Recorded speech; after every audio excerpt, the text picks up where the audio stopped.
Transmitter device activated. Coordinates set for Earth 2. Hello and welcome to the Earth 2 podcast, the weekly show that navigates the pre-crisis DC Comics multiverse and celebrates the legacy of their Golden Age characters throughout the Silver and Bronze Ages of comics. I'm Steve Higgins. I'm Peter Watson. I'm Brandon Peters. I'm Kaylee Blair. And I'm David Steele. Welcome back. Thank you for joining us, and welcome back, Brandon Peters and Steve Higgins. Brandon and Steve are joining us for the first story in this week's instalment of the JSAPRIL celebration. And we'll start that for you now. So, the next person to be seen sat around the table on the cover of All-Star Comics, number 3, of course, is The Flash. Golden Age Flash, Jay Garrick. Woohoo! We love Jay Garrick. And this story lets us talk about a character who is kind of called Flash, but he's also kind of evocative of another member of the Justice Society of America, a member who's not on the cover of All-Star Comics number 3, but a member who's very dear to both Steve and I, because we wouldn't be pals without him. So, Indeed. We shall jump in to this first story from issue 6 of Superman's pal Jimmy Olsen, published on the 17th of May, 1955. And Steve will tell us very quickly about the cover. All right, up at the top it says Superman's pal Jimmy Olsen, giant, approved by the Comics Code Authority stamp, July-August, number 6, with the DC logo in the upper left, Superman, National Comics. In the center of the cover, Superman seems to be falling out of the sky, practically. Down below on the ground, we have Jimmy Olsen in a purple suit with his purple bow tie, and Jimmy is holding a piece of green kryptonite, and he's saying, "I've got it, Superman! The last piece of kryptonite that can weaken you!"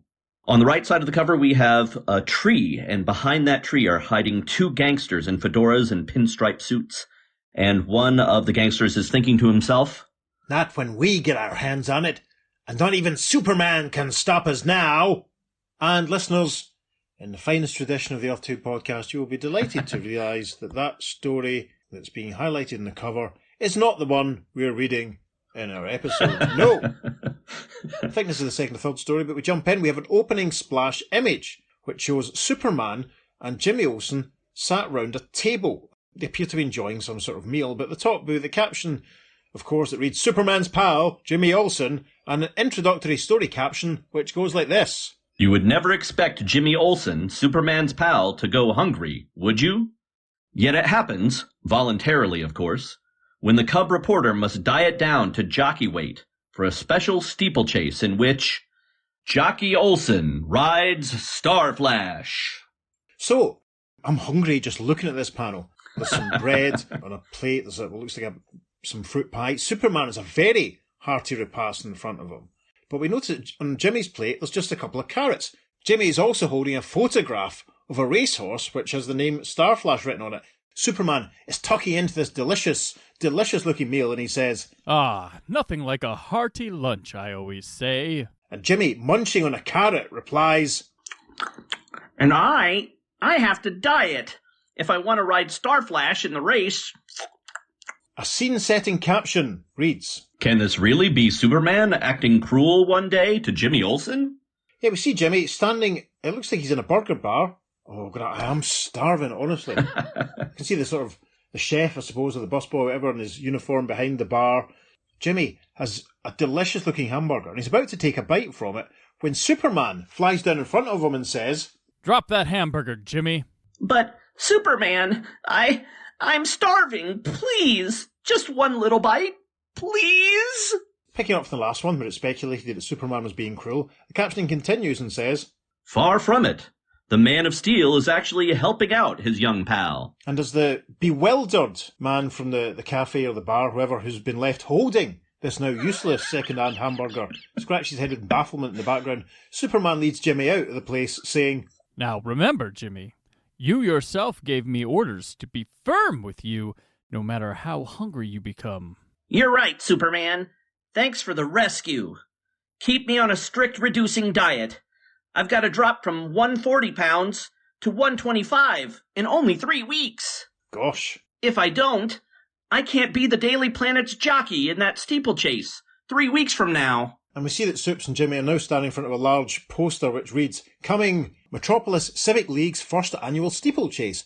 Proceeds to charity. Rules, only retired racehorses allowed, carrying amateur jockeys of no more than £125.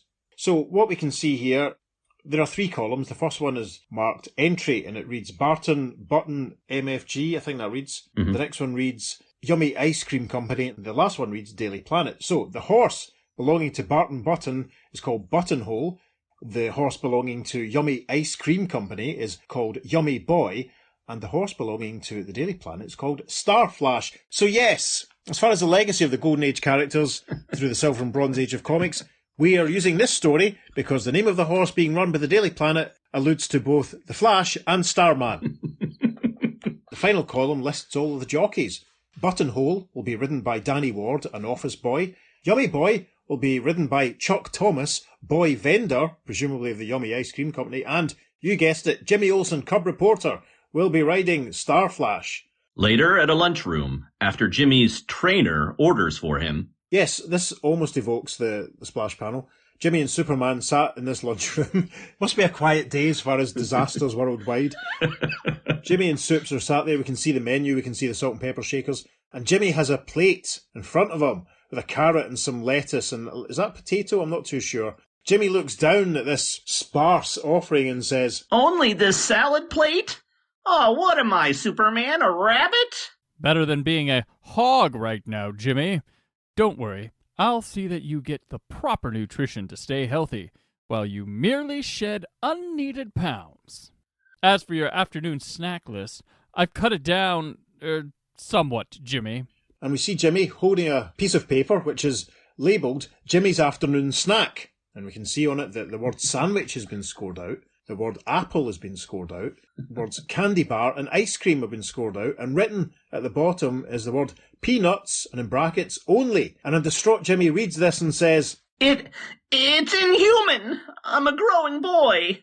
Well, I guess it's for my own good if I want to ride Starflash.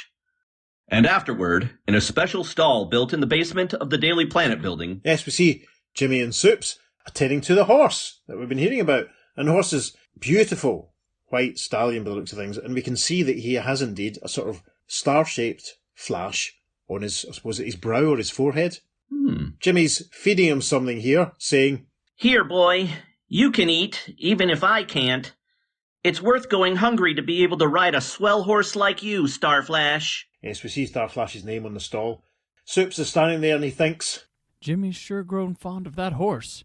He's got his heart set on winning that race with Starflash. We see Jimmy holding up his jockey's uniform. It looks very smart. The shirt is sort of yellow tunic, I suppose, with white sleeves. It looks like brown trousers. We can see his boots on the bench beside him. Some sort of locker room they're standing in. And Jimmy's tried on his jockey's cap as well, and he's saying, What a super duper thrill it'll be to wear this uniform after I, lose 15 pounds. Superman, observing this, thinks, I'll see that Jimmy's fondest wish comes true. That's why I offered to supervise his dieting. I sure hope his weight is dropping.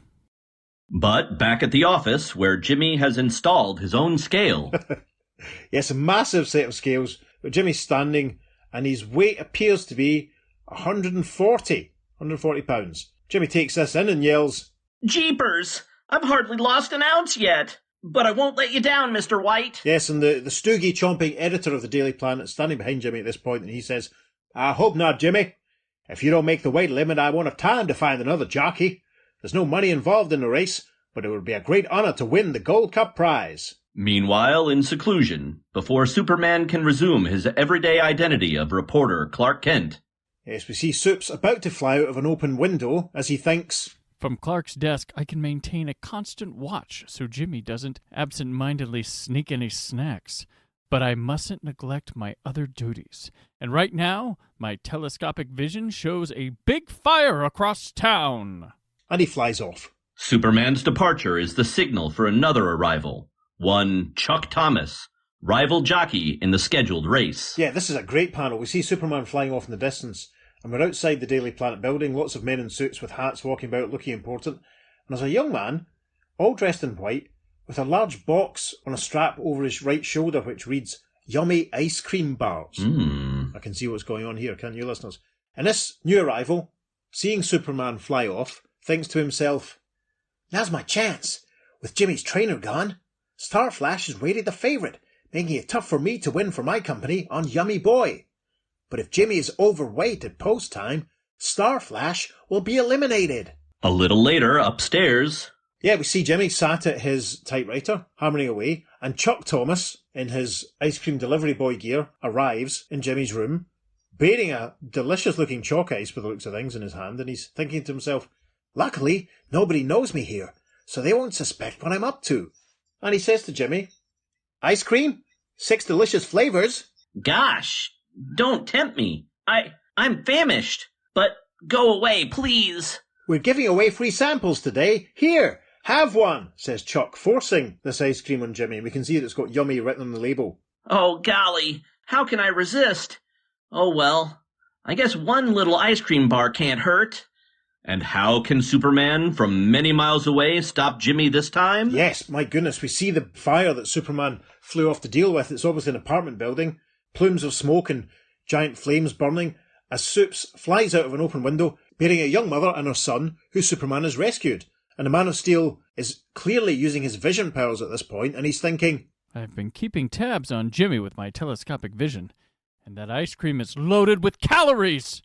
I can't leave this rescue job, of course, but I can still rescue Jimmy with intense long-range X-ray beam. Chuck Thomas looks astonished. Jimmy looks disappointed as the ice cream, well, Jimmy thinks, Yum, yum. Hey, it melted in my hand before I could take a bite. goodness me, Superman's powers are that effective at that distance. Amazing. Jimmy laughs almost by relief and he says, Superman's long-range help, of course. Whew. Am I lucky he's keeping me from wrecking my diet? and with that, Jimmy drops the lolly stick into the waste paper basket. Chuck Thomas looks gutted as he thinks, oh, shucks. With Superman protecting Jimmy, how can I sabotage his reducing program? The scheming Chuck soon comes up with another idea. Worth pointing out that the scheming Chuck supported menswear at the Middlesbrough Arena in 1996. You see Jimmy stood on his scales. Aha! Good thing I didn't eat that ice cream. I'm down another 7/8 of an ounce. Peering round the corner of the door at this point is Chuck Thomas, and he thinks to himself, the scale. That's it. I'll come back tonight after Jimmy goes home. So later that day, when everyone has departed, Yes, we see Chuck down behind Jimmy's scales. We can see what looks like a wrench or a pair of pliers or something lying on the floor, and he's in behind the scale, and he's obviously doing some sabotage as he's thinking to himself, I'll fix this scale to read 3 pounds too low. Even Superman won't be suspicious over that small amount. And from now on, Jimmy will really weigh 3 pounds more than he thinks. Oh my goodness, the evil man. will Jimmy lose out against this trickery? The tampered scale goes unnoticed when, the following morning... Yep, Jimmy's standing on the scales. Both eyes are cool, looking delighted as he reads his results and says, Look, Clark, I dropped 3 pounds during the night. Probably from that gym workout I took. And the mild-mannered reporter in his blue suit and white shirt and striped tie stands behind Jimmy and thinks, Jimmy's doing better than I thought. Still, it won't be easy for him to shed another 12 pounds. Yes, each day becomes harder and harder for Jimmy. Next panel's cracking. Oh, there's room for it in the socials. Superman and Jimmy Olsen are walking along the pavement, and there's a little boy in front of them who's been munching on an apple, but he hasn't finished it, and he throws it away over his right shoulder. Jimmy sees this and says, Gosh, I can't let that apple go to waste. But Superman reaches out and grabs Jimmy's wrist, stopping him from catching the apple. Uh-huh. Mustn't touch, Jimmy. Stick to your regular lunch of measured calories.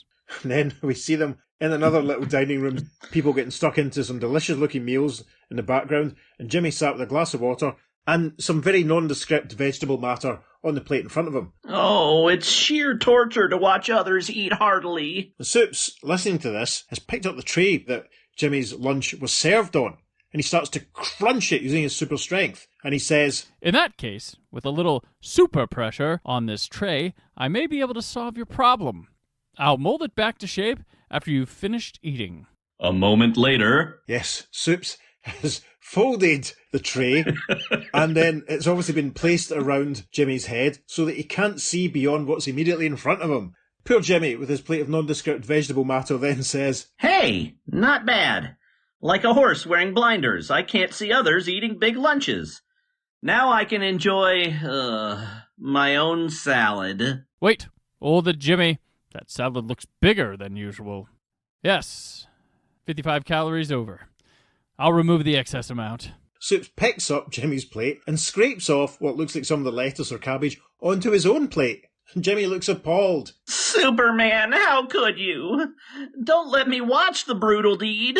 We have a bit of a slow dissolve here, and there's a sort of tiny little insert panel of Jimmy in fantastic black and green polka dot pyjamas asleep in his bed. And the caption reads, Only at night does Jimmy dine well, in his dreams. Yes, and in his dreams we see Jimmy sat in a diner with a big handkerchief tucked into his collar, a couple of empty plates in front of him, in fact about 5 empty plates in front of him, and the proprietor of this place is walking in with another couple of plates heaped high that looks like some chicken legs, and it's maybe a pie or some pudding, and Jimmy's stuffing his face and saying, And this is only the appetizer. More food, waiter. More. But then in the next dream panel, Superman appears, grabs the chicken leg out of Jimmy's hand, saying, Hands off, Jimmy, you traitor. And Jimmy thinks, Oh, no. No. Won't that man ever leave me alone? Jimmy's sleep continues. And his hunger mirages end more nightmarishly than ever. We see Superman hurling some plates of food out of the window and saying, Don't worry, Jimmy. I left you some crumbs. And we see Jimmy standing on a set of scales, and his weight now appears to have reached 250 pounds. And he exclaims, But what good is it? The more I starve, the more I weigh. But unfortunately, it is no dream in real life when the tampered scale finally gives its false reading of... Jimmy exclaims, 125! Super duper! I made it! Thanks to Superman! Jimmy's standing on the scales, and Perry White is there holding the jockey's uniform, and Lois Lane is there, and Clark Kent is there as well. And an especially delighted Perry White says, Just in time for the race this afternoon.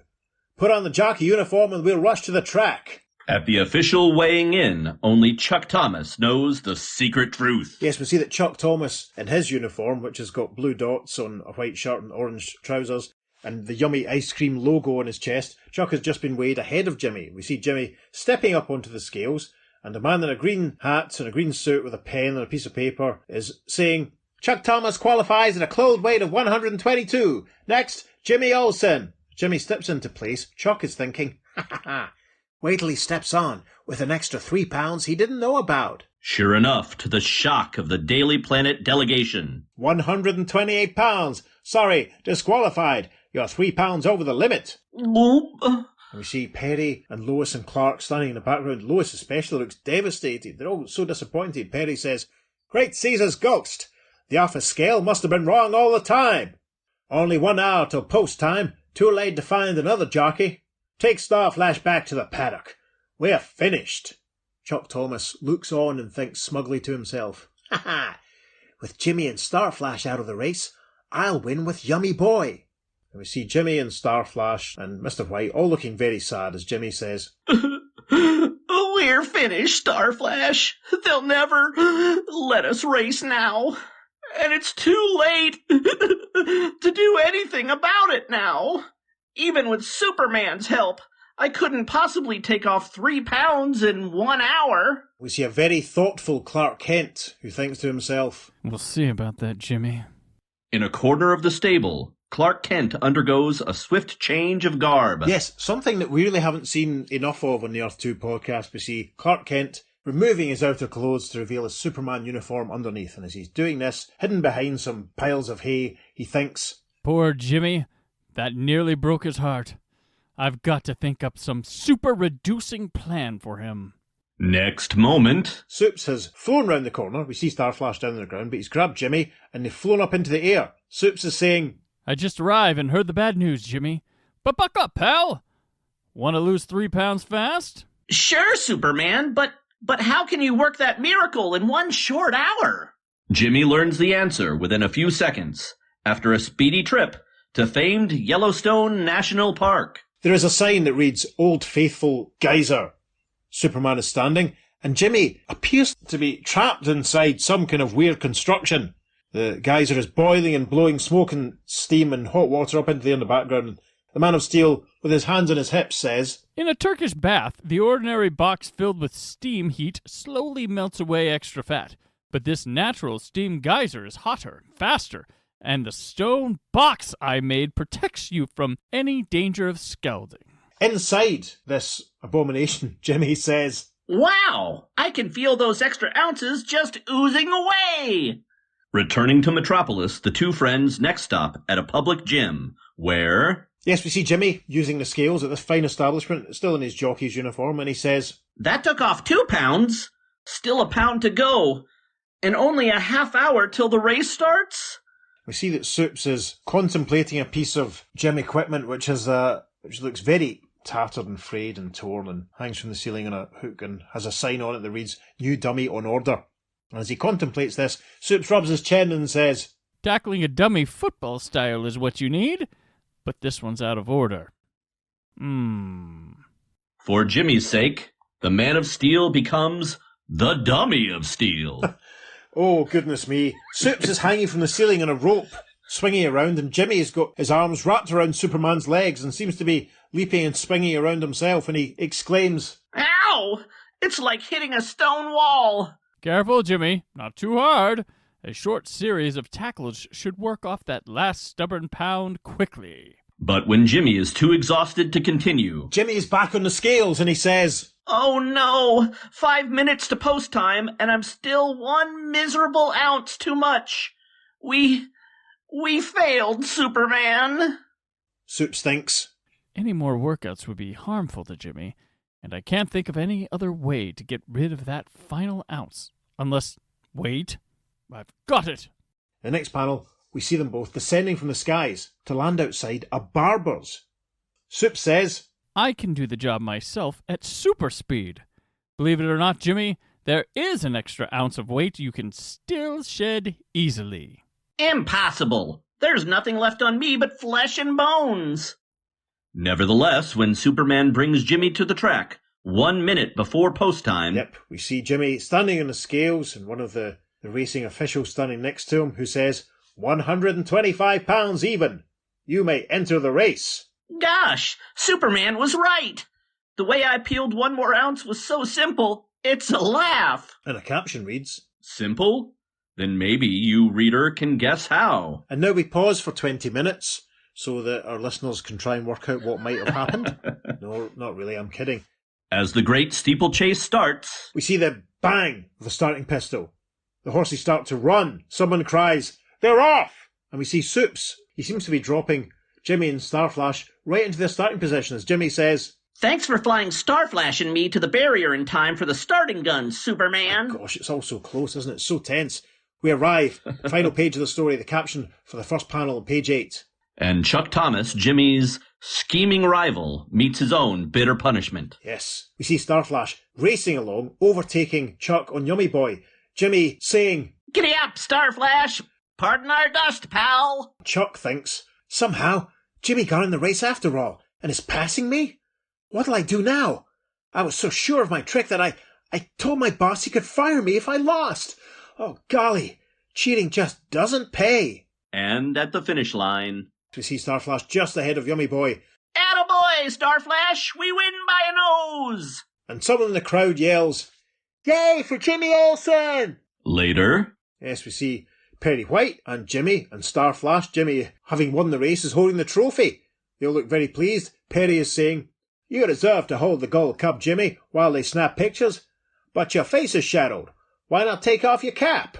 No, I would rather be in full uniform. Then he thinks, I wouldn't dare take it off here, in front of everybody.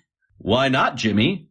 To learn the answer, we must join Superman in a visit to the Cub reporter's home that same evening. We see Soups standing next to a large box which is open and has written on the side of it, Wigs and toupees for disguise, property of Jimmy Olsen. Jimmy's standing looking at himself in the mirror whilst he's eating a sandwich, and we can see he's got as much hair as Lex Luthor, as Soups is saying. Sorry, Jimmy. Shaving you bald was the only way to get an extra ounce off. But you can wear a wig until your hair grows out again. And we see Soups brushing one of these potential hairpieces that Jimmy is going to wear. And Jimmy's studying his reflection and says, Remember, Superman, you solemnly promised not to tell anybody at the office. But the very next morning... Jimmy has arrived at the office. Clark is there. We can see Lois sat at her desk. And Jimmy lifted his cap off and taken his wig with it well. An appalled Lois exclaims, Why, Jimmy, you're bald. Oh my gosh, my wig caught on the hat band. My secret's out. Jimmy gets a nice big close-up in the next panel. He's put his hat back on and he's put his wig back on, which is at an odd angle, so he looks a bit strange. And he's saying, Oh well, it was worth it. I guess this is how the headlines should have read. We see that Jimmy's holding a copy of the Daily Planet, which reads, Jimmy Olsen and Starflash win by nose. But Jimmy has scored out nose, and he's written hair. Finally, at lunchtime... We can see Clark and Jimmy with plates piled high in front of them. Jimmy stuffing his face delightedly, as Clark says, Whew, easy does it, Jimmy. After all, we may want to ride in next year's race, too. I'll worry about that when the time comes, Clark. and a caption reads, The end. So, I think it's safe to say that that story probably wins the award for most tenuous link to a member of the Justice Society.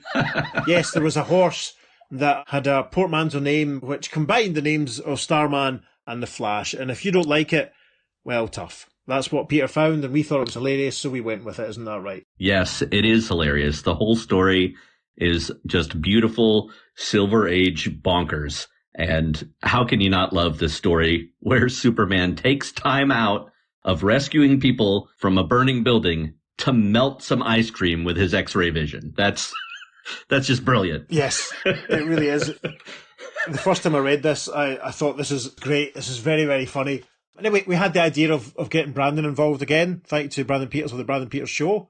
Make sure you check it out, listeners, if you're not listening already. And we sort of said, messaged him and said, do you fancy playing Soups again? We're taking part in this thing that runs through April. And he said, I'm quite busy, but I'll see what I can do. And then literally by return of post, Brandon sent through 2 sets of recordings. And I think it's fair to say that I was almost crying with laughter listening to Brandon's performance.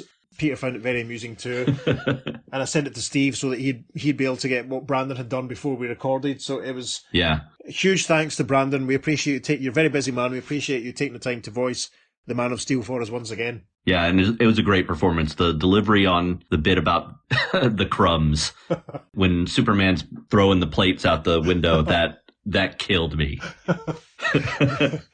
Then I pitched my performance to try to match that a little bit. I was a little bit more over the top than I normally am with Jimmy, but it's fun. Yeah, it seemed to work very well. I look forward to us doing another really dramatic story soon where Superman has some real gravitas so that Brandon's able to stretch his muscles a little bit. Yeah. Thanks to Kelly, obviously, for voicing Lois Lane.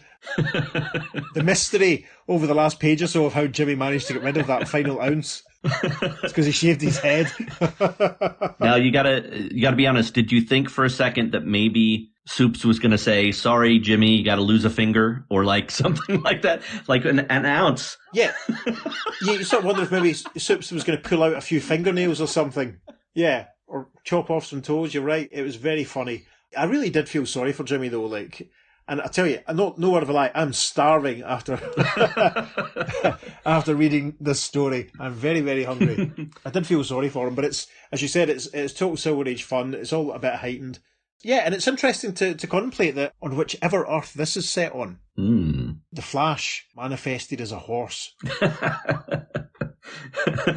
Could it be that with the star prefix, could this horse maybe have been bought by the family of Sandra and Ted Knight, maybe, on this Earth? Could this horse be from a future where the Legion of Superheroes are animals, and this is the equivalent of Tom Callor transposed back in space and time? Who can say? It does look a lot like Comet the Superhorse in its drawing. Yeah. Just saying. Yeah, that's fair. Gosh, that makes me think that the first time we're going to do a story with Captain Comet, and Peter's going to want to do a portmanteau episode with people called Comet, and we'll have to do one with a horse. We're going to give him ideas, aren't we? I wonder if Chuck Thomas ever came back. I mean, I feel that's quite amusing that he was going to get sacked if he didn't win. So just goes to show you, cheating in sports is not a good thing to do ever, listeners. Play fair. No, not at all. And I like that message. I like that very clear Silver Age Comics Code Authority approved message of like, the guy who cheated is going to get fired. That's his comeuppance. Yep, it just goes to show, listeners. So, that's The Flash, sort of, and Starman ticked off. So, back to me and Peter now to see who's next. Thanks very much to Steve, Brandon and Kelly there for helping us out with the Flash segment. But to the Flash's left on the cover of All-Star Comics number 3, we then move on to Hawkman.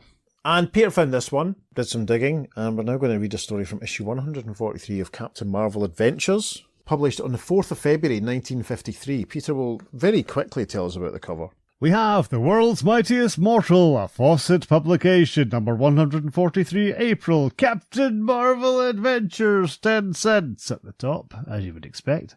And we have Captain Marvel. He's in space. He appears to be on a planet or an asteroid, but he's got a space bubble helmet on. My goodness. And he's holding what looks like a giant Flash Gordon-esque ray gun, is it? Some sort of either that drill or or something? it's going to ice a mean cake. Indeed. And there's another person there. He's also wearing another kind of like bubble helmet, and he's got an oxygen tank in the back. And they're both looking at a cliff face, which has carved out of it Captain Marvel's head. Gosh. Goodness. And Captain Marvel's saying, "Well, there it is, Doc Quartz, my portrait carved in the side of the Moon Mountain, 10 miles high from chin to crown. How does it look?" Wonderful, Captain Marvel. Wonderful. And the caption says, "Captain Marvel and the Great Stone Face on the Moon." And as is tradition for the Earth 2 podcast, that's not the story we're doing. No. The story we're doing begins very helpfully with a large Captain Marvel logo, Captain Marvel and the Human Hawks. A caption sets the scene. Columbus discovered the American Indians when he sailed to America. Other explorers found the amazing pygmies of Africa and the Bushmen of Australia. But what incredible species of the human race lives within an unexplored valley in Asia? The world's mightiest mortal crosses the world's mightiest mountains to meet the unbelievable Human Hawks. The scene is set with a chap wearing a pith helmet and a white shirt and brown shorts and brown boots, standing on a giant leaf. He's yelling, "Help!" because flying down towards him is a human-looking figure in a sort of purple tunic with wings growing out of his back. He looks, in very much the same way that Hawkman has wings out of his back. This chap is carrying a staff which seems to have some kind of bird talon either carved or stuck on the end of it, and he seems to be making the sound "cra, cra," and there are giant flowers all over the place, and giant fronds and giant leaves, and flying in bottom right-hand corner of this opening panel and exclaiming, "Holy moly!" is none other than the big red cheese himself, Captain Marvel. Fantastic. Now, the next image we see is a sort of, it's a shot of the world, I suppose. Our Earth, we can see all the various continents like Africa and South America and Australia and the Arctic region, and they've all got big signs stuck on them saying explored. And we hear the voice of one Billy Batson. "Folks, pity the explorer of today. Where can he ply his ancient trade? All the world has been explored. Modern cities are rising in darkest Africa. They drill for oil in the Amazon jungles. Frozen Antarctica is mapped. Is there no spot left on this planet that is unexplored?" Over Station Wiz TV, Billy Batson continues his intriguing newscast with a surprise. Yes, we see Billy standing in front of a TV camera pointing at a close-up map of a detail of India. We can see that it mentions Nepal. We can see it mentions the Himalayan mountains, Tibet. Billy's pointing at it with a stick and he's saying, "Yes, there is one unexplored spot in the Himalayan mountains. Not even planes can cross here due to violent air currents.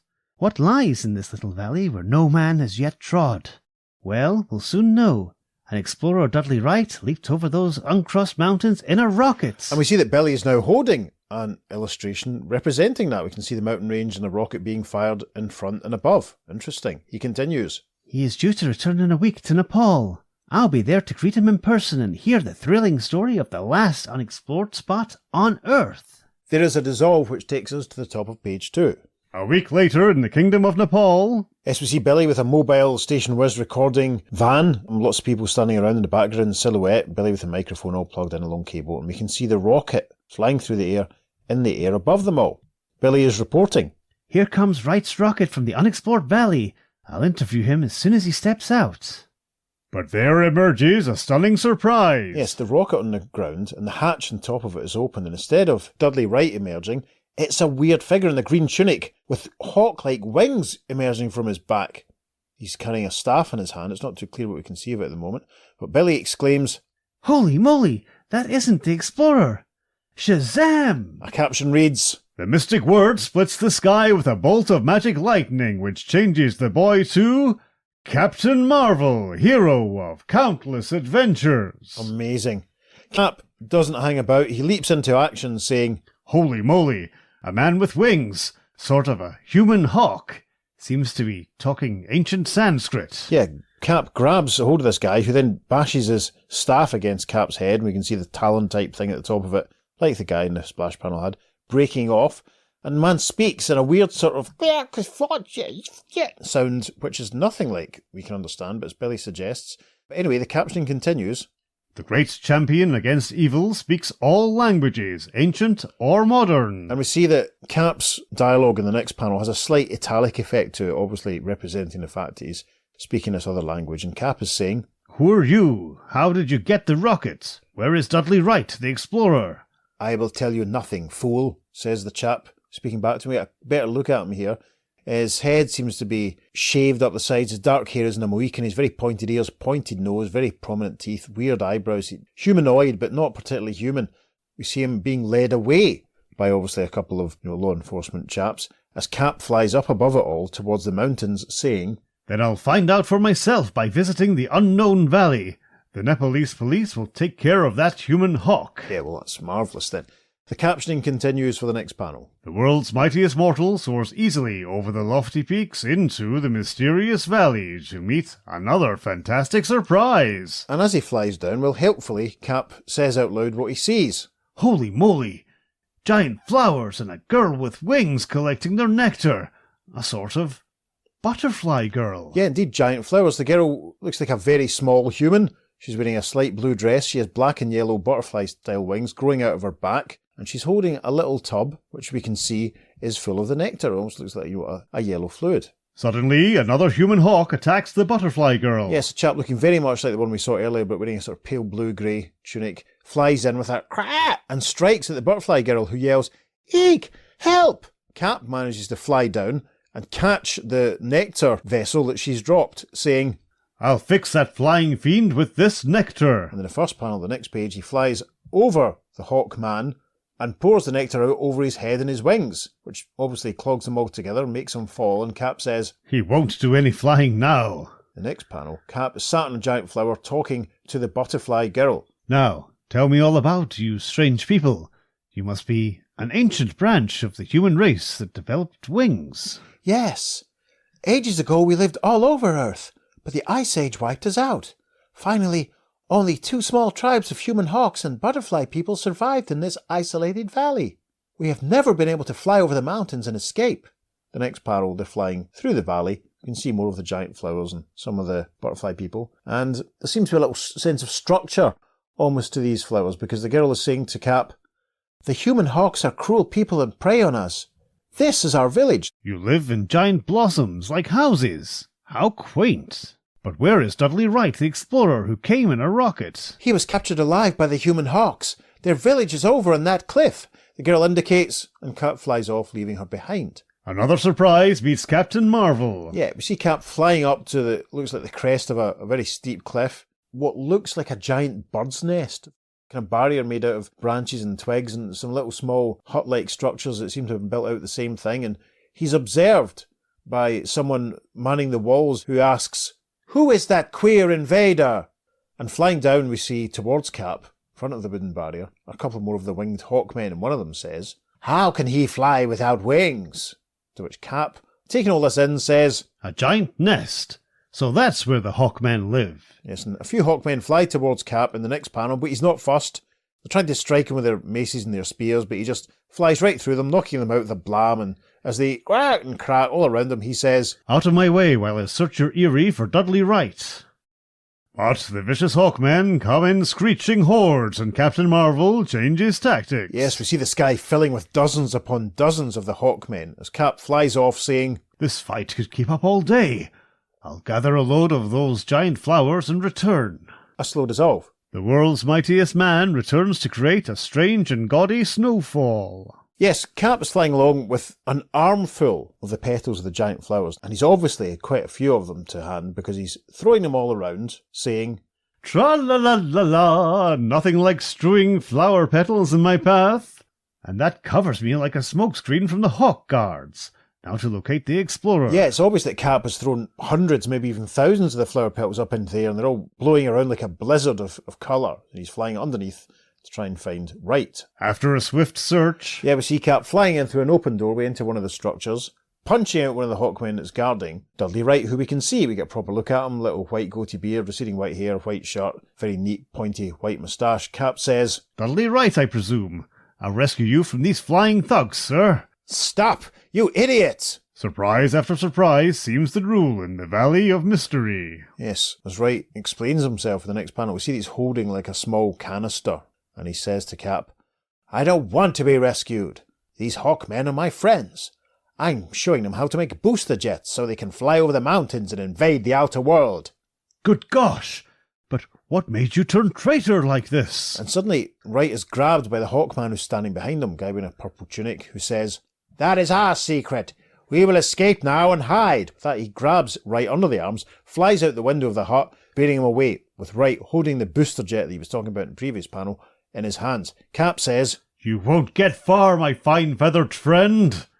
But night has fallen, and even the world's mightiest mortal has no power to see in the darkness. Yeah, we see Cap standing, looking around, a bit lost as he says, I searched the whole Erie, but Wright is gone. What secret hiding place have they? Maybe Billy can find out for me. And he cries, Shazam! As he repeats the ancient name, magic lightning changes Captain Marvel back to Billy Batson. Yeah, we see the lightning strike with a pow. Billy wanders on in the enemy's stronghold, deliberately inviting capture. With a crack, one of the winged Hawkmen, dressed in green this time, flies out saying, A wingless boy in our Erie! Billy looks up and says, Just what Captain Marvel figured. The winged guy grabs Billy and flies him off, saying, Why kill him? He can work as a slave for our new ally. Billy thinks. I was hoping for a break like this. And we see that the Hawkman is bearing Billy towards a large cave in the wall of a golden cliff. Indeed, Billy helpfully continues to think. So, this is the secret hiding place, inside the cliff. The Hawkman brings Billy in, flies him towards Dudley Wright who's standing, and Billy starts to say, Now to say the word, But he's interrupted with a wham, as Dudley Wright strikes him in the face, saying, Good, I can use this brat as a guinea pig. Too late, Billy tries to say his magic word, and when he awakens, he is a helpless victim in a terrible trap. Yes, we see a couple of the Hawkmen standing with Wright, and Wright says, We'll test the new jet with this boy. If it boosts them over the mountains, they're ready for use. Of course, the bat will be killed when he lands, but who cares? And with a whoosh, we see Billy tied to the booster jet is set off up into the sky. Powerfully, the roaring jet tube hurls Billy over the mountain peaks. Great shot of Billy flying through the air at night as he thinks to himself, Will I smash up here first, or will I land over Nepal like a meteor and still smash? But the red blood of courage always surges through Billy's veins, and his keen mind seizes on a desperate plan. Billy has had a great idea. He thinks, My feet!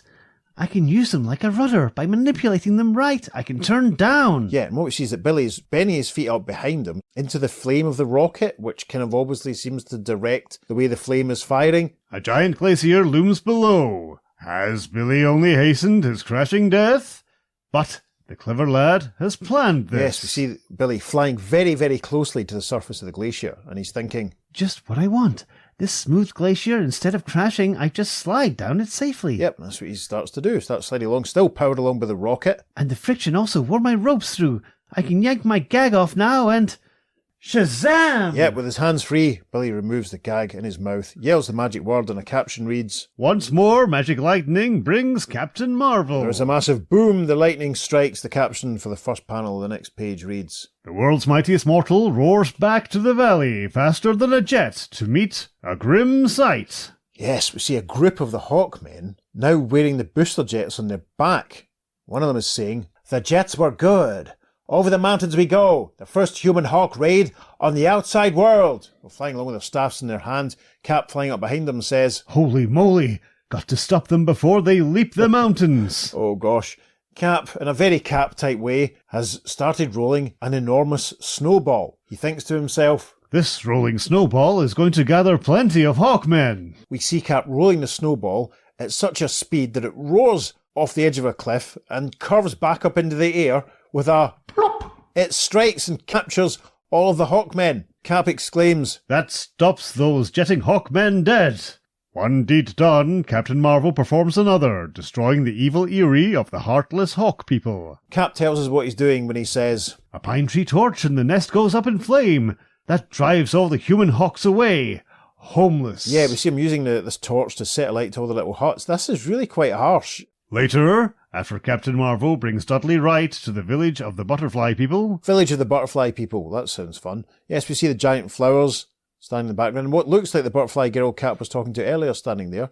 Cap is holding Dudley Wright by his shoulders, and a very handsome young butterfly man has a gourd in his hand, which he's pouring into Wright's mouth, saying, The Hawkmen fed this poor man the juice of a poison weed that turned his mind evil. But this flower nectar is the antidote. I'm all right now, exclaims Wright. When Captain Marvel leaves with the Explorer, all is well in the Valley of Winged People. Yep, Cap in silhouette flying off with Mr. Wright as the young butterfly man is saying, The power of the Hawkmen is lost. Now we can catch them all, feed them nectar, and make them peaceful people. And Mr. Wright says as they go, Your troubles are over then. Farewell. Back home in America, Dudley Wright is still honoured and justly acclaimed for his daring feats. Yes, we see Billy and Dudley Wright standing in front of a Whiz TV camera as Billy is saying, Mr. Wright, I'm proud to pin this medal on you. Columbus won fame for his first great exploration of Earth. You will ring down in history for the last. You can retire now and... Retire? Not yet, Billy. There are still a few unconquered spots I want to visit. And we have reached the end.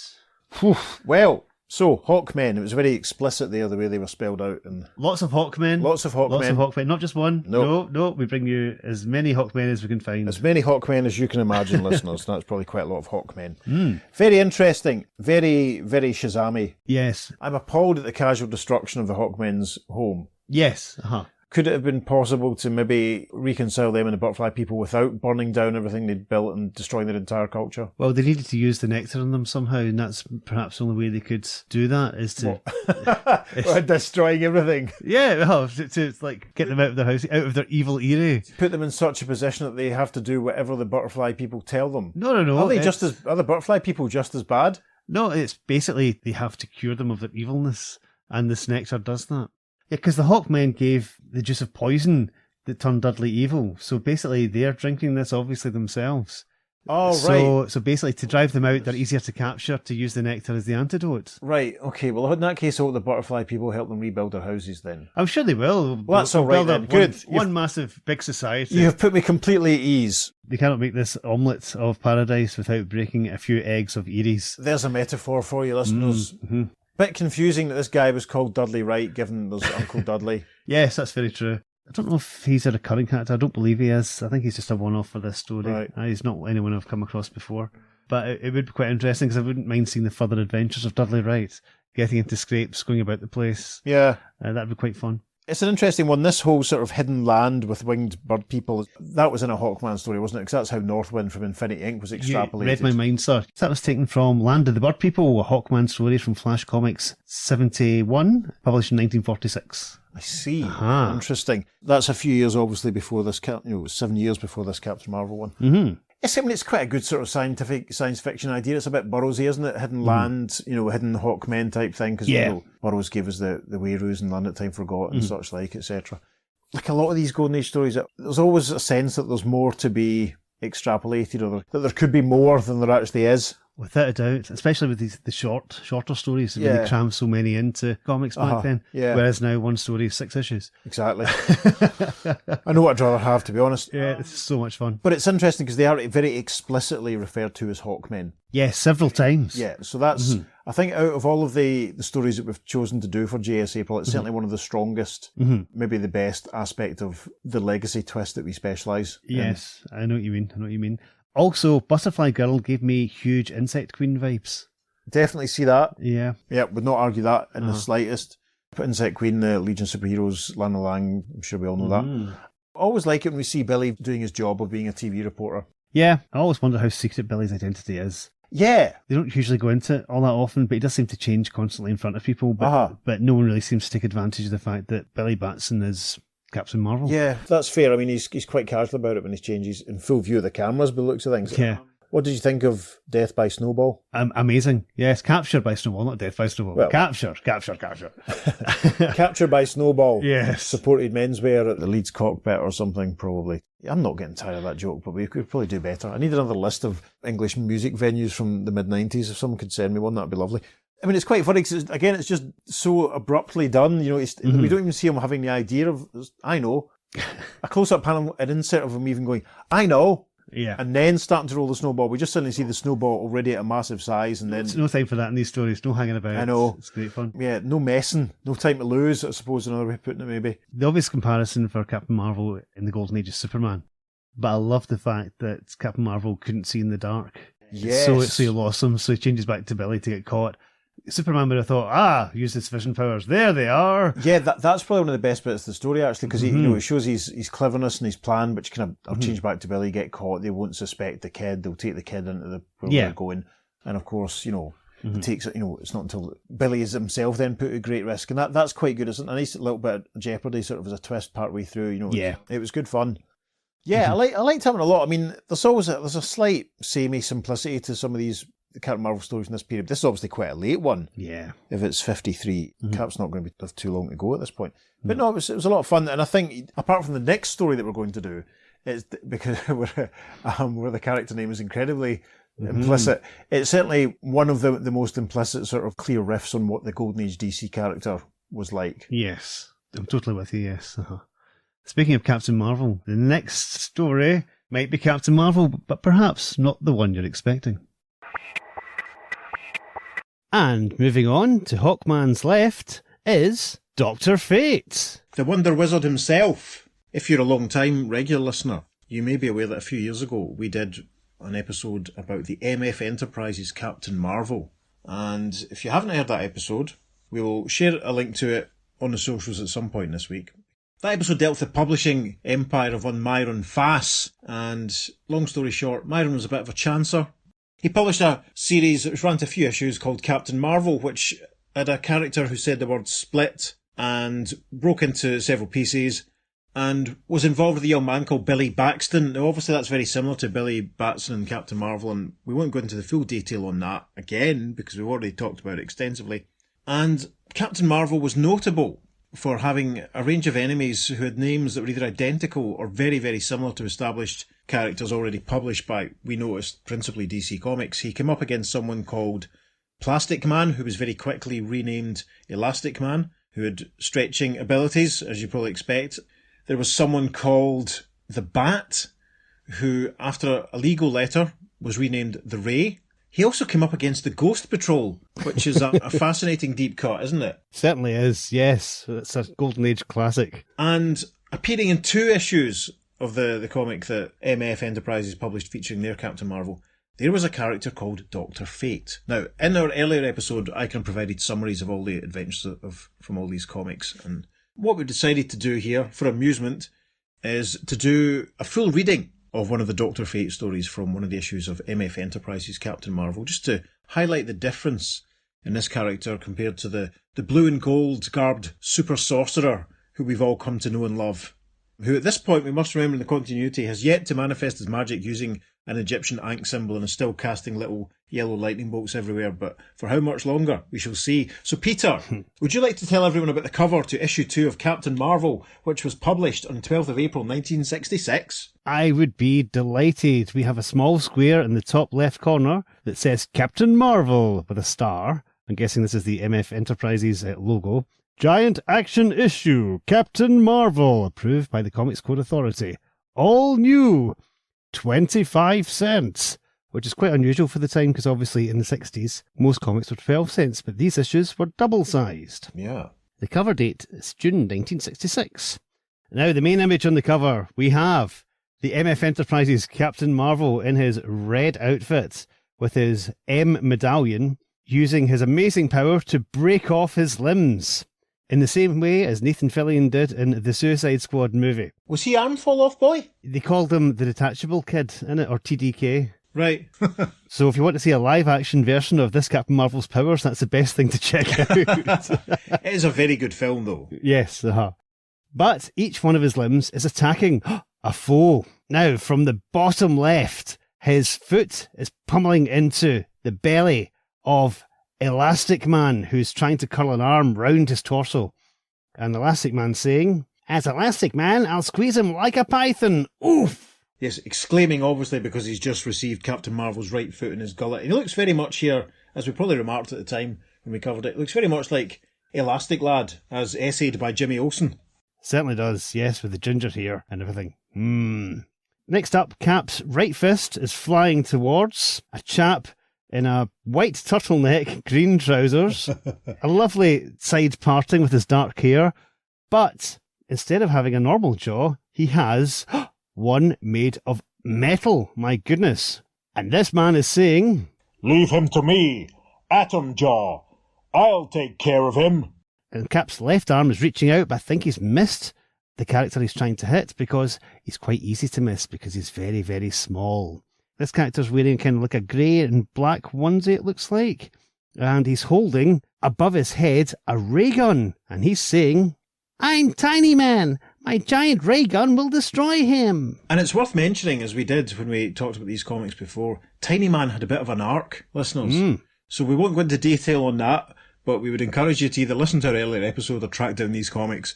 My sister has an allergic reaction practically any time I mention them to her, which isn't that often, to be honest. But they're very, very enjoyable for what they are. They're absolute trash, but they're very, very enjoyable. And at the bottom right of the cover, we have the nefarious brains behind this operation.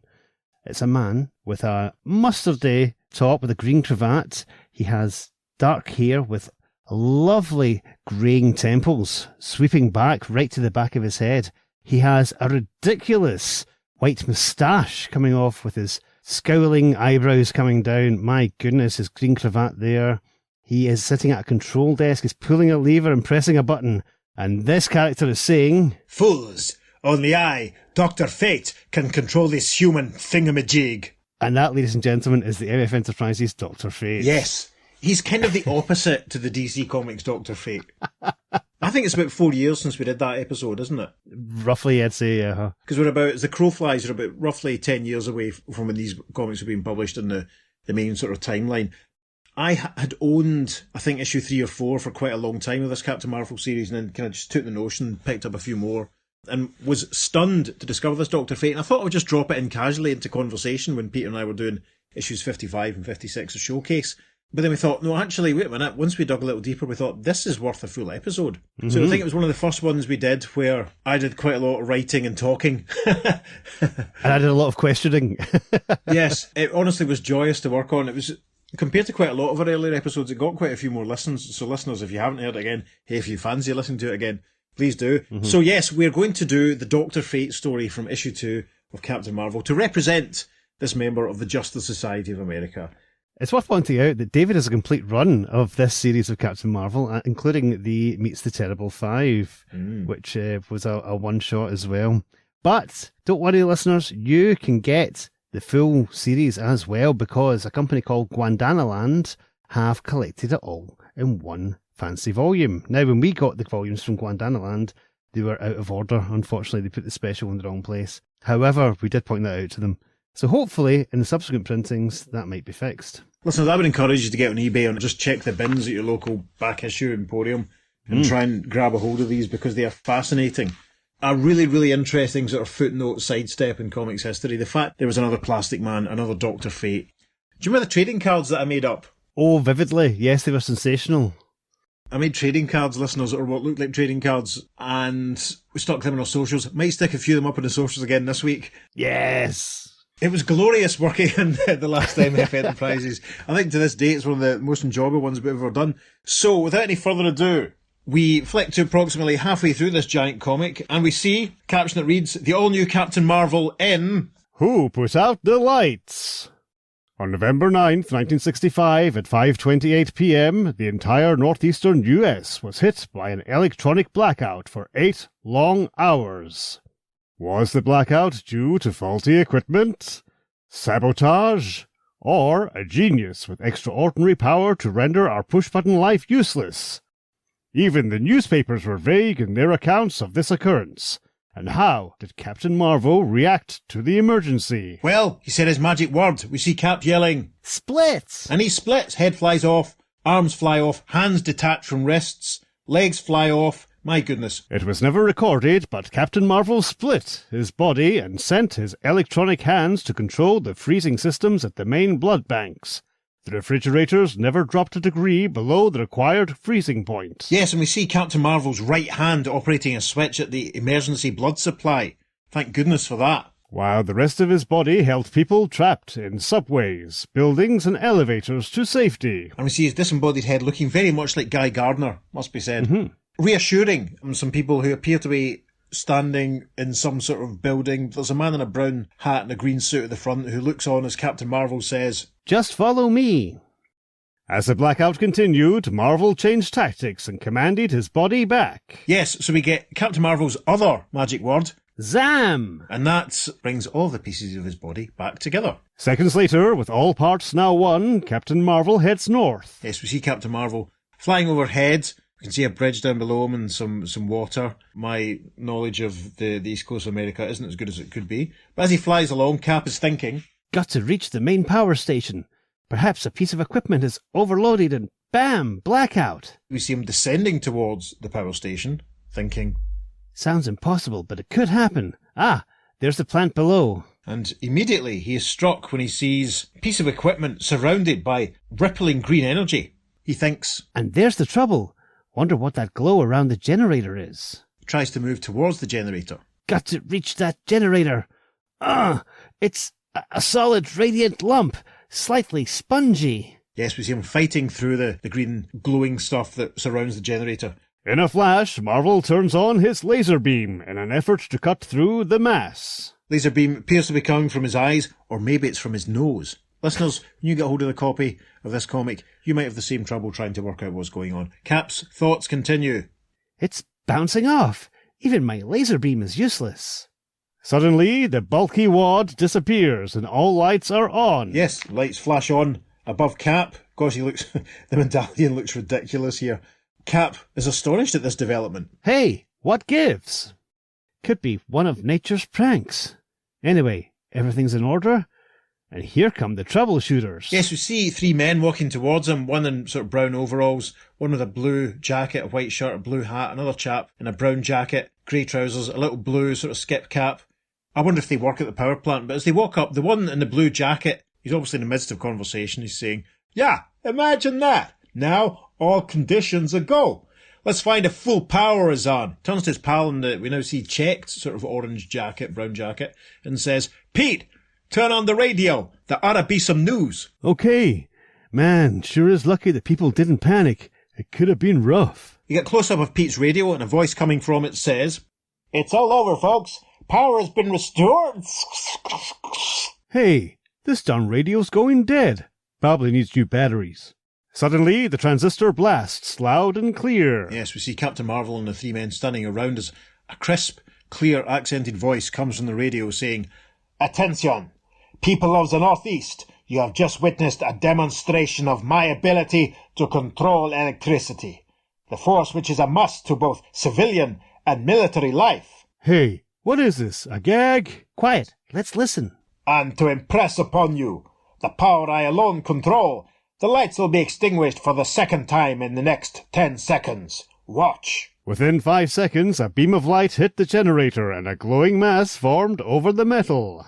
I see what you see captioned to match the best of them there. A golden ray of light stabs from above, strikes the generator, and again it's surrounded by glowing green energy. Look! Exclaims one of the men. And at the end of 10 seconds, the entire Northeast was again hit by a blackout. As things go dark, one of the men says, Uh-oh, here we go again. Cap takes to the air, leaving one of the others to say, Hey, Captain Marvel, where are you going? I'm going to follow this light beam to the source. Yes, the yellow beam that is stabbing down towards the generator is still happening, so Cap flies after it. With the speed of a comet, Captain Marvel follows the light beam out across the South Atlantic Ocean. As he does so, flying over the light beam, he thinks, It doesn't follow ordinary shipping or air lanes. This part is uncharted. Wonder how long before I hit land. And we see the beam of light curving in front of Cap as he flies along, and he thinks, Aha! There it is! An uncharted island. Looks like a mere speck, but it is land. As Captain Marvel cautiously approaches the island, he is inundated by a surge of magnetic waves, and... Yeah, we see Cap being struck by little bursts of yellow lightning. Actually quite similar to the sort of stuff that the DC Comics Dr. Fate would hurl around when he was casting his spells. Yes. This is a very odd effect, as Cap explains. My body is splitting apart. I can't control it. Something's wrong. Head away! Yeah, we see his arms and legs splitting off from his torso. His head also detaches. But his arms, legs and torso are pulled onto the electromagnet and are firmly attached to the curved prong. Yes, with a series of metallic clunks, we see Captain Marvel's torso and arms and legs attaching to this giant magnet, which seems to be sticking out some kind of turret. Worth remembering that he's a form of robot, isn't he? He certainly is, yes. Synthetic robot alien. Just go with it, listeners, it works. As Captain Marvel's head swings back over the Atlantic. Yes, and we get a close-up of what looks to my eyes like Guy Gardner's head flying across the water, with a nice pink flash all around it. Meanwhile, the huge magnet is lowered into a glass-top lab and is locked into position. Wow! Yes, the glass-top lab. We see inside this laboratory shining green linoleum floors by my eyes, and we see the giant arc of the magnet lowering to the floor with Captain Marvel's body parts still attached to it. We see that the magnet is being lowered because a lever is being operated by a man wearing blue slacks, a brown jumper with a V-neck and a green cravat tucked into it. He has thinning, greying dark hair which is slicked back and combed over, and he's a violently thick moustache. And as he operates this lever, this man is thinking, "What is this? I thought I spotted a missile in the sky." He walks closer, looks at Captain Marvel's arm and says, "Let's see. Arms, 2. Legs, 2. Torso, 1. There must be a head, but where is it? Could it have escaped the electromagnet? It's a possibility. Then the head is still out there. Perhaps the view scanner will show it." A switch is flipped and a TV screen lights up. The entire island is brought into sharp focus. And appearing on the screen is the head of Captain Marvel. His observer declares, "There it is, floating in midair. His mouth is moving. Is it possible that he's talking? Sound, that's what I need. Where's the sound switch? Ah, here it is." As a metallic rod is snapped into place, Captain Marvel's voice is heard, loud and clear. Yeah, great shot of Cap yelling, "Zam!" And all the limbs try to pull free of the magnetic force, but to no avail. Yeah, we see the arms and legs twitching as they're attached to the magnet, trying to get away, obviously, and the figure in brown with the green cravat and the terrible old man hair stands with his arms wide and declares, "They're alive! Fantastic! What is this thing I've caught?" As the intrigued scientist touches the chained medallion, an electric shock throws him across the room. Yeah, obviously, this man has stepped forward to try and touch Captain Marvel's medallion, which hangs round the neck of his torso, and indeed, there is a pink flash, as the caption says, and he's sent flying. In the first panel of the next page, his jumper and trousers appear to have changed colour. My goodness, maybe it's just temporary by the effects of the charge. But he operates a switch in his laboratory saying, "Forgot about the current from the magnet. Must cut the power. There, that does it." Released from the electronic holding force, all parts crash through the huge lab window. Yes, there is a massive crash sound effect, and we see the torso and the left arm and one of the legs breaking through the glass of this establishment and flying off. Stunned by the action, Dr. Fate watches through the view scanner. So that's how we learn the name of this chap in the story. A caption tells us. He doesn't introduce himself or doesn't get spoken to. A caption tells us. Fantastic. This chap with his huge forehead and fantastic facial hair looks at the screen and says, "Amazing! Simply amazing," as he observes and sees all parts connect to the head. Yep, we see Cap's torso reassembling itself, arms and legs joining on, head joining back on. Dr. Fate, for as he emerges from his laboratory in the next panel, we see some weird, large, flowery foliage around him.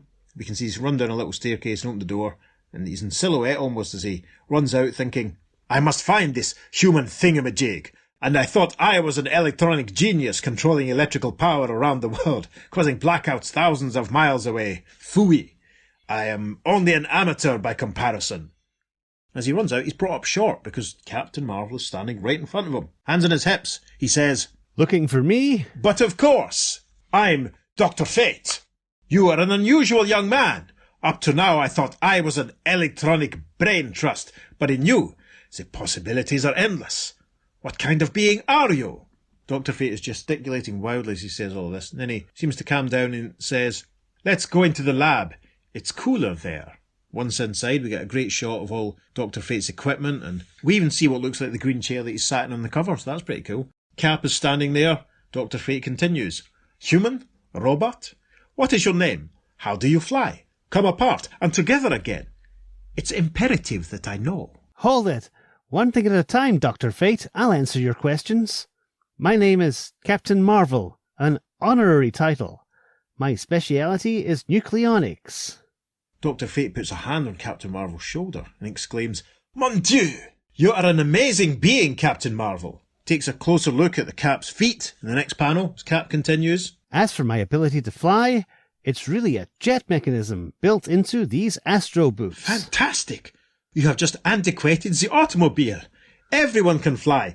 Let's see the boots. Captain Marvel removes one of his boots and hands it to Dr. Fate. Dr. Fate examines the boot and we get a nice close-up shot of the sole of the boot as the doctor says, All I see is a small disc.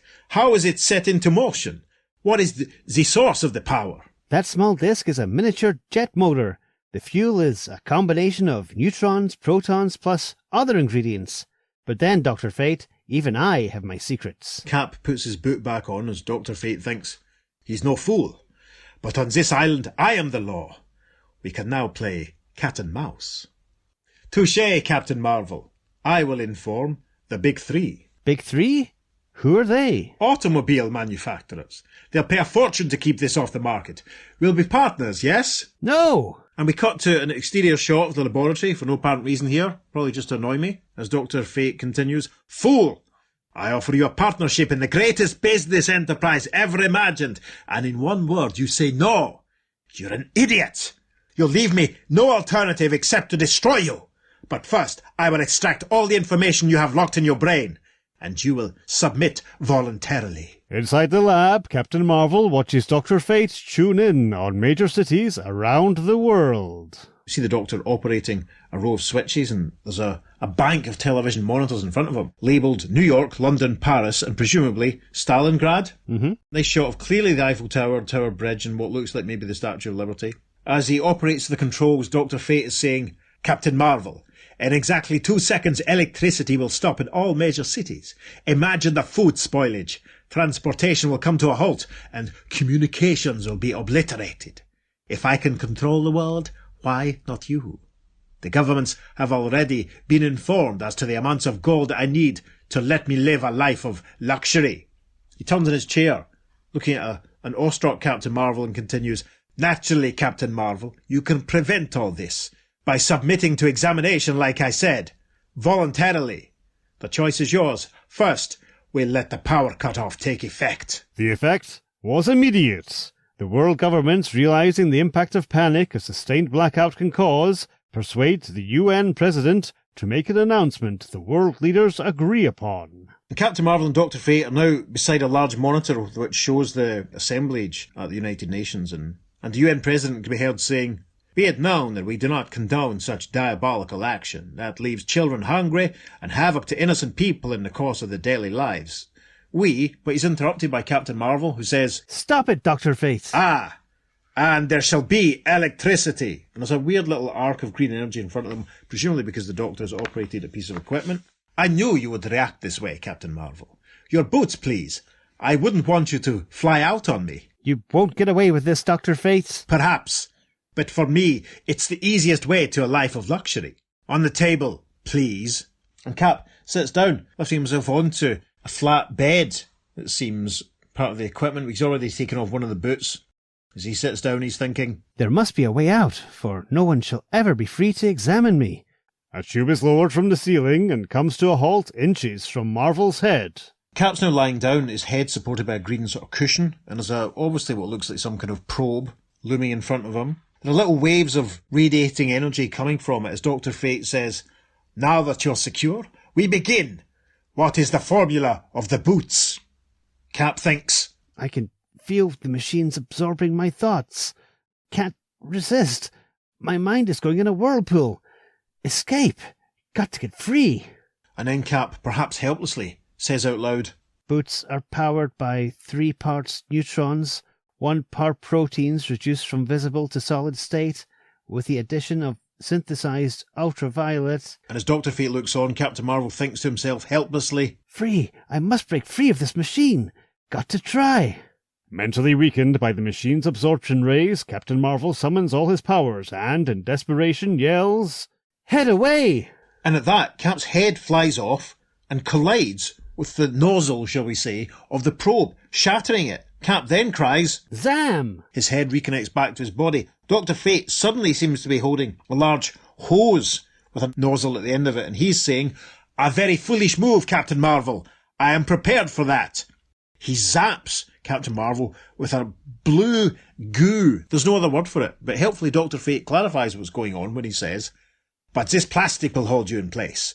It may interest you to know it's the same type that encased the generator. Captain Marvel tries to split inside the plastic in an effort to free himself. Yep, Cap cries, Split! and his body parts break away, but they can't fly very far because basically he's wrapped in a big plastic bubble. Can't break free!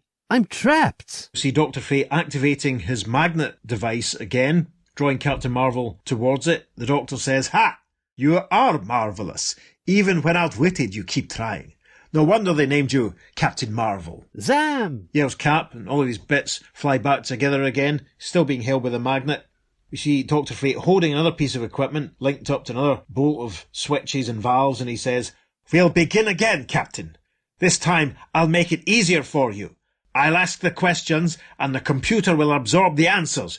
You won't have to speak. You've met your master. Now, relax.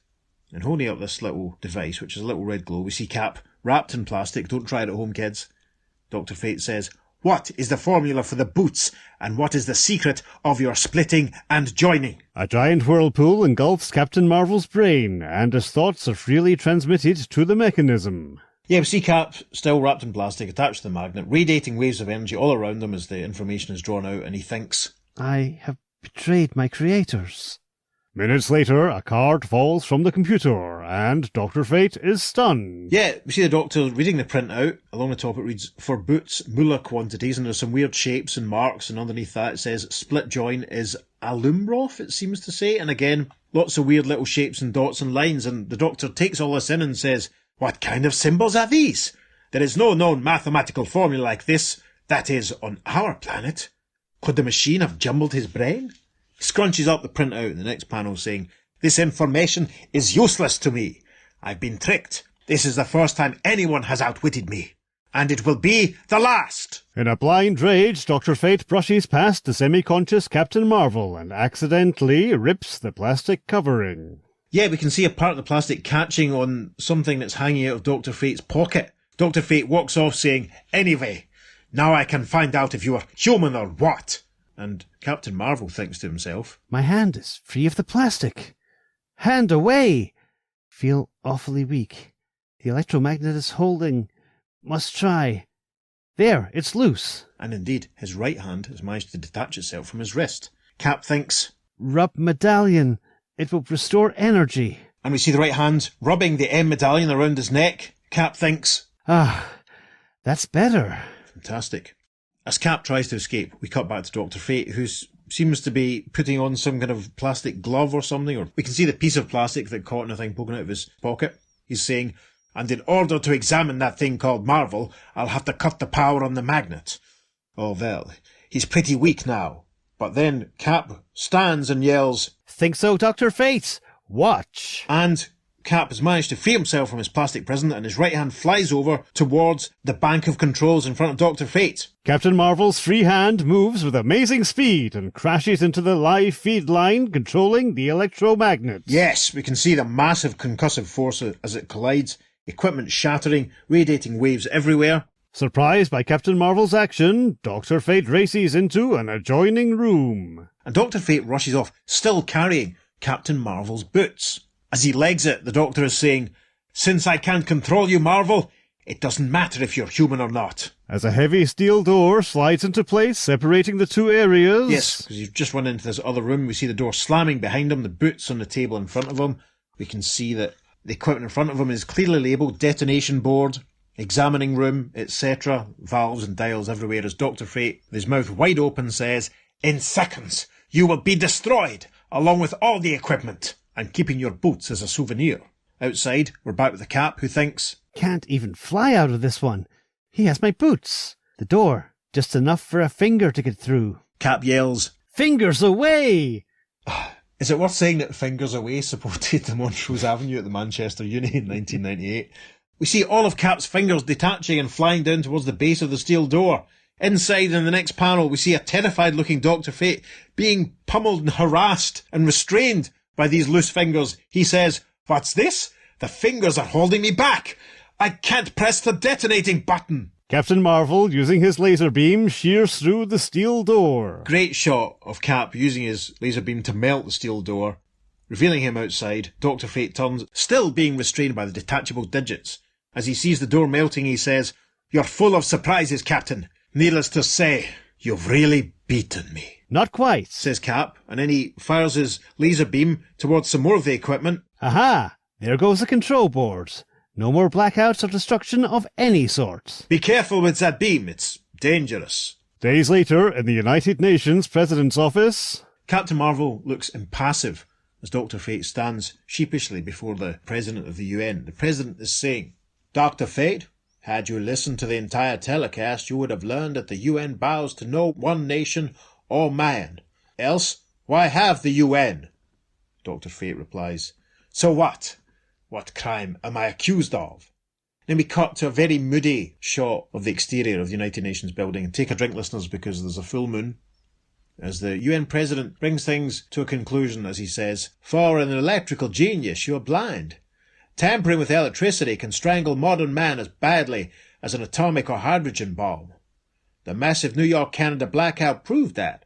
You'll be tried by the World Court and serve as an example to others who dare to blackmail the world." And there's no caption. As Peter pointed out in the prep, it's a terribly abrupt ending, but nevertheless, that is The end. Wow. Well, that was tons of fun. How freaky was it when Cap sent his fingers under the door to get Dr. Fate? That's just, all the prodding. Yes. Pushing him back with his, It was horrible, quite frankly. It was very, very unpleasant. Honestly, though, you have to really wonder what Mr. Fast was thinking. Because the real Dr. Fate, obviously, listeners, as we all know, had reappeared alongside his JSA colleagues in issue 21 of Justice League of America, which came out in the middle of June 1963. Mm-hmm. So the real Dr. Fate's been around for a couple of years at this point. Since his golden age hiatus, yes. What, 3 years nearly? Yep. It's fascinating to just comprehend. I mean, have you been able to find an interview with Myron anywhere? Nope, I've not found that. However, listeners, if you're interested in the whole legal quandary about the whole Captain Marvel name, we did go into that in our MF Enterprises episode. Yes. And obviously, this episode we've covered the original Captain Marvel as well. So yes, it's very Marvel-tastic, this episode. Yeah, but never mind that. Dr. Fate is a Frenchman who Zut alors. dresses like a middle-aged dad in a bloomin' Carry-On movie. Honestly, I've known this guy for about 5 or 6 years, but I just cannot wrap my head around this at all. Listeners, once again, we'll probably put a side-by-side couple of comparison panels on the socials this week. You know, choose your Dr. Fate. Do you know what? He feels very much like a Doom Patrol villain to me. Right. I can definitely see him as a Silver Age Doom Patrol villain. Right. You know, mad scientist, secret base, bizarre plan to make money, and he's got... I love his whole concept of, yes, we will blackmail the big three. The big three what? Automobile companies, of course. It's like, what? Who would the big three automobile companies be at this point? Ford, Dodge, Right. Chrysler, If you say so.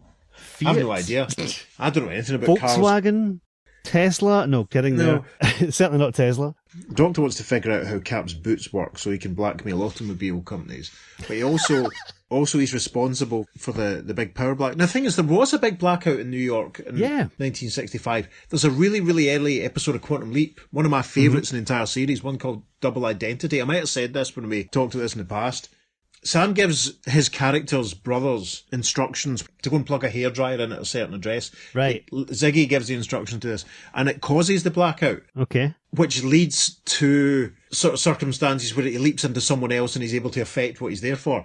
It's a brilliant episode, and Terry Garber, who played Teresa, one of the main characters in the episode, wished me a happy new year on Instagram this year, listeners, and I tell you, it made my life. 17-year-old me would have died happy. If I'm lying, I'm dying.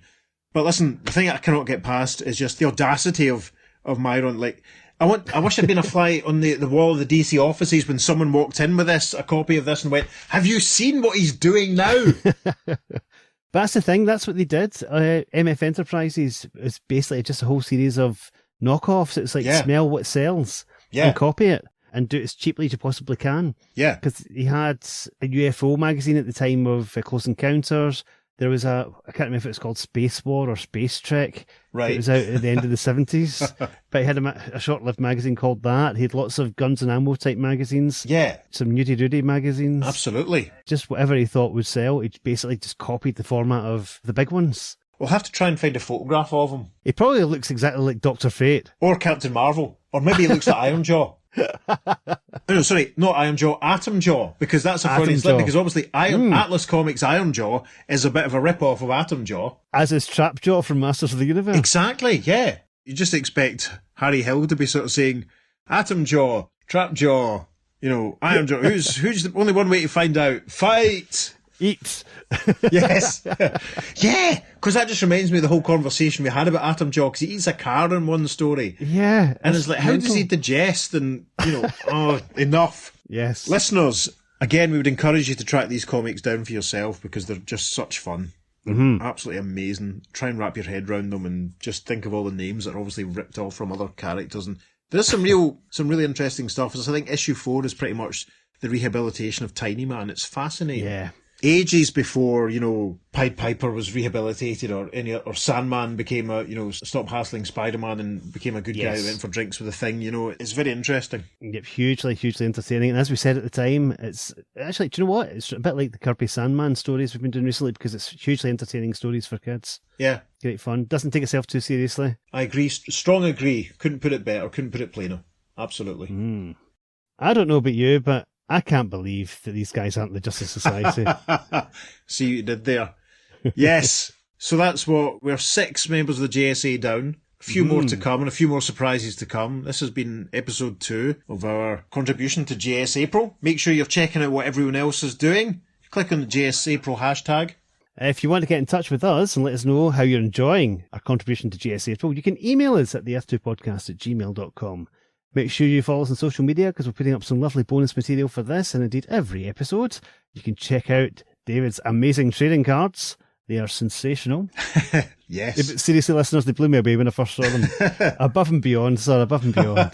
Oh, it was great fun. And lockdown was easing by that point, so I was able to go through to my mum's and use her computer to sort of do them.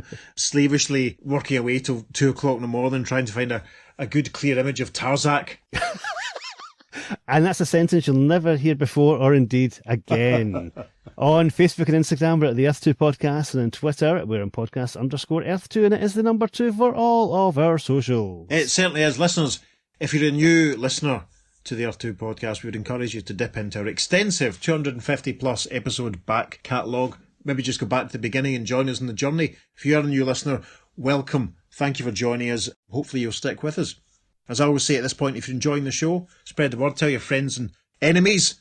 If you go to wherever it is you receive your podcast and leave us a positive review, that would be smashing. It's meant to be very good for our visibility. It would be lovely. Or you could find your way to our Linktree page, where you can go to our coffee page and buy Pete at the price of a beverage as he slaves and labours to bring all of these slightly complicated portmanteau episodes together. My goodness, on that bombshell. I've been Peter. And I've been David. We'll see you again soon on the Earth2 Podcast. Strands matter cube activated. Return coordinates set for Earth Prime. And afterward, in a special stall built in the basement of the Daily Planet building. In the basement of this office building? I know. They're keeping animals. I know. Wow. Full back tattoo of this panel. We see a sign that reads Old Faithful Geezer. That word always reminds me of that time in The Simpsons when Kent Thingy is talking about the complaints about the use of the word geezer in our story. Geezers in freezers. Coming up next, the case of the cantankerous old geezer.